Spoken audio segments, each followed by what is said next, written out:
Hey, what's up, my people? How you doing? This is Dalton, coming straight at you, and this is going to be part two. Okay, this is going to be part two of my dreams and sleepless nights. All right, and what I was gonna say basically is I had to do work on myself to stop. Um, to break that circle of negativity. Okay, and I think my turning point. This literally happened when my turning point was uh, I was keeping a secret. I had worked all year, and I had all these Christmas presents, and I had money order and a really nice Christmas card that I was going to send to my mom, and I I mean, it was about, this was back in the day, but it was about almost $500 worth of stuff. So I was going to send, right? And what happened is somehow she wanted to borrow something like 10 or $20 or something, and I didn't have it. And of course, I was keeping secret all the stuff because I was literally in my car headed to the post office so I could mail all this stuff to her for her. This was going to be her Christmas present. And I literally didn't have any money because I had already spent it, and it was going to use all the money to mail everything. And she got upset and really got mad. And I remember the words she said that caused the turning point for me uh, was that she said that I owed her. I remember she said I owed her for having me. She stated that I owe her for having me, and I will owe her for the rest of my life for her having me and giving birth to me.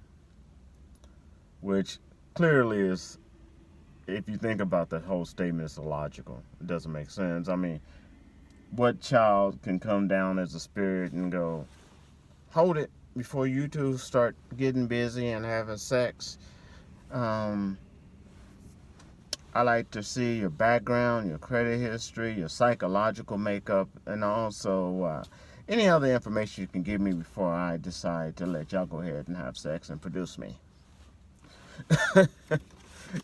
Logically, if anybody else saw some ghost come down, I don't know what form it is, the first thing they do is scream. Second, they're going to run and try to get sage, grab the Holy Bible if that's what they believe in, and throw holy water all over the place thinking it's going to get rid of it. And then probably get back to business and what they were doing. But back to what I was saying. So that statement hurt me to my heart, to my soul. So when I heard that, I knew it was time for me to make a change, to break that circle of manipulation and negativity. And what I did is I end up I took the money order back, got that money and put it back in the bank, and then after taking that back, then I went and I had the receipts for all the presents, and she never knew this was gonna happen. And I took all those presents back. I always had to make an excuse why to those people, to those different businesses. Took all those presents back to that money and put it back in my bank.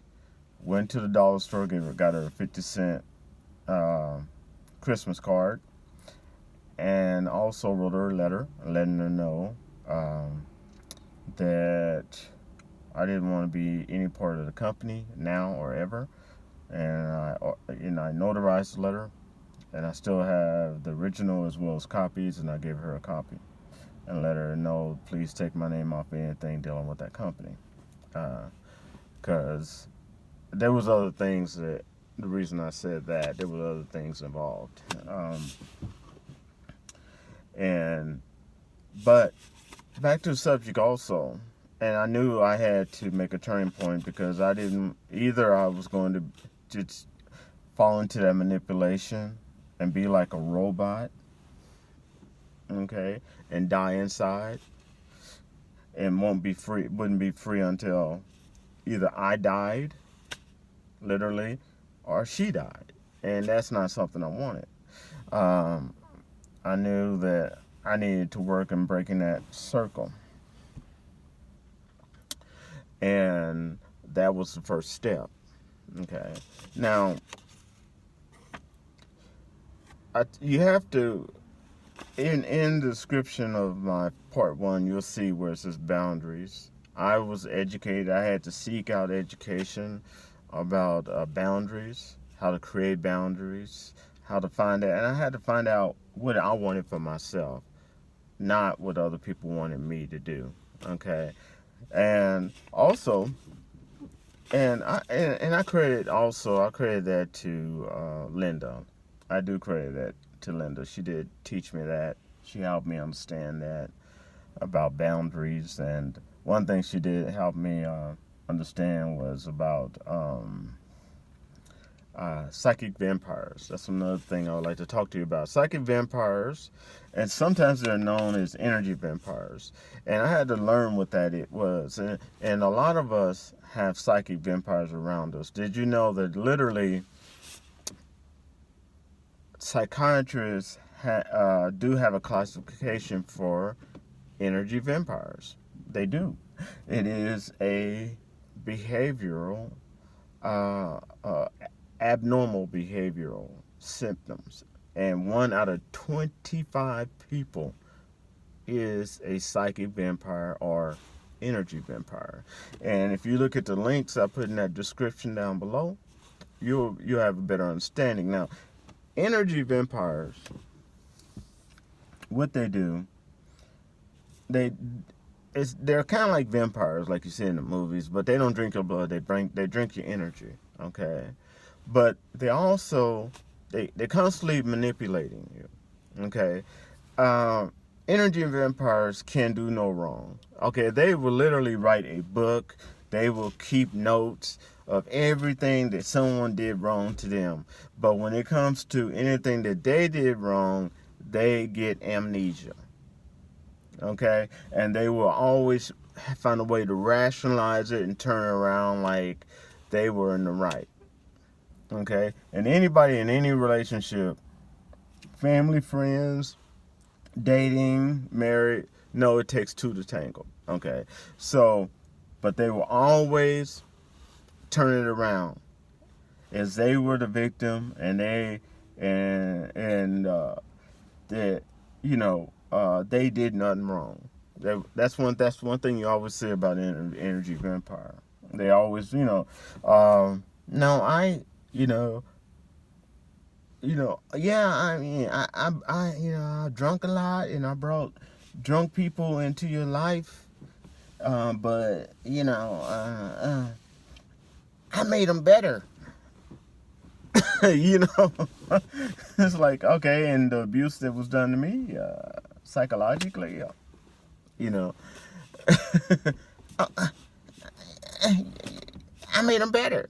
You know, I'll just give you an example. So that's another thing you want to look at.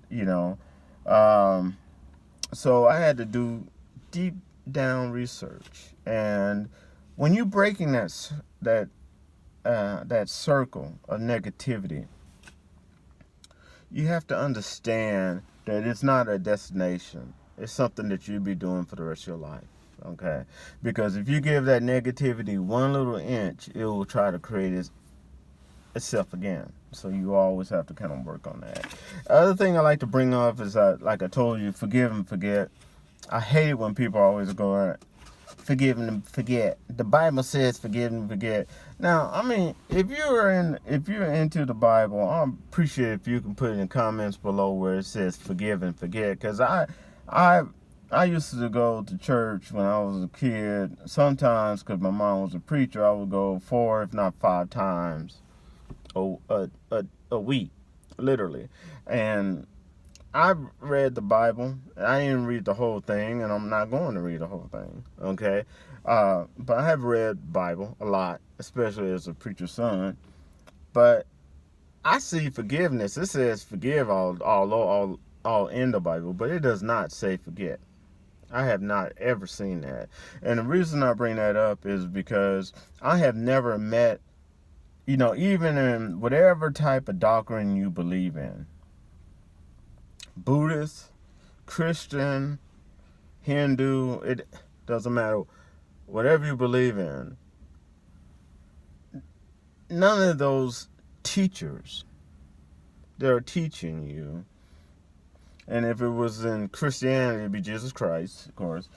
None of those teachers, and not even in high school would any teacher ever tell you, everything that I taught you now that you know calculus, I want you to forget it and go back to the basics. Just forget it.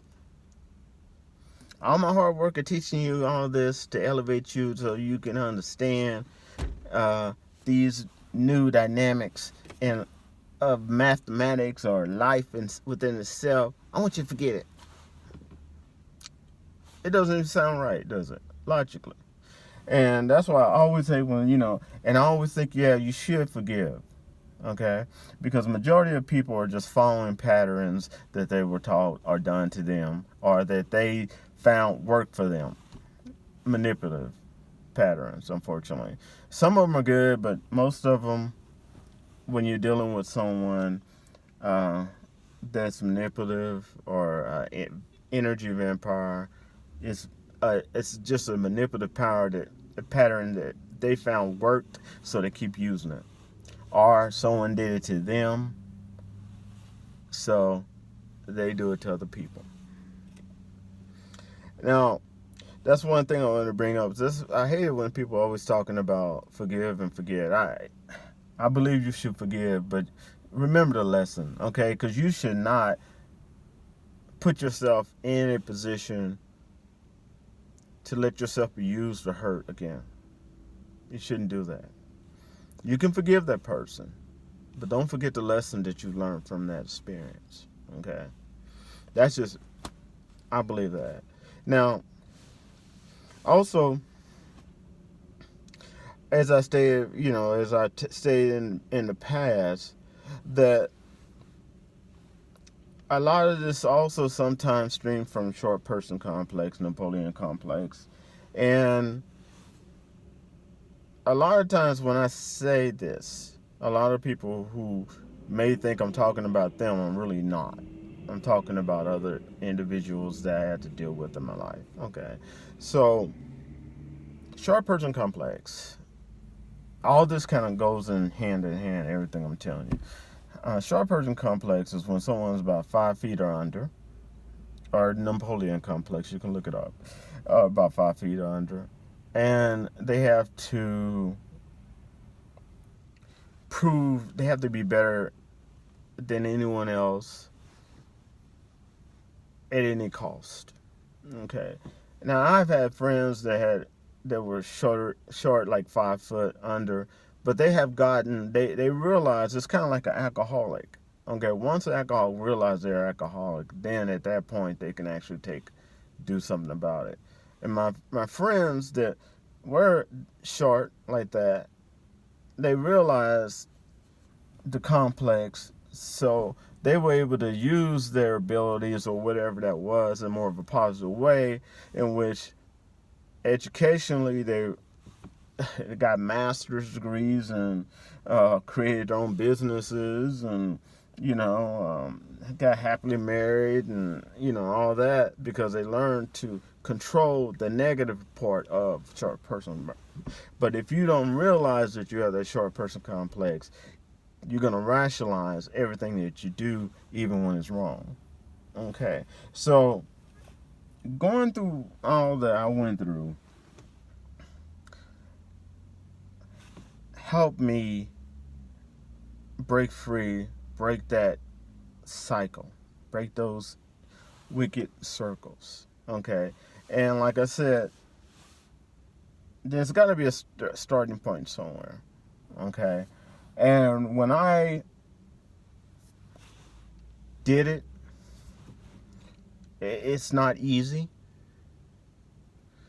But if you want freedom and to learn who you are and true joy in life, those negative, manipulative circles has to be broken. Okay. Just because someone else did it doesn't mean it's right for you to do it. So I was having dreams and dreams and dreams. Also, before I forget, if you're getting anything out of this, part 1 or part 2, please give me a thumbs up or subscribe. Okay. And I would love your comments as well. All right. Now,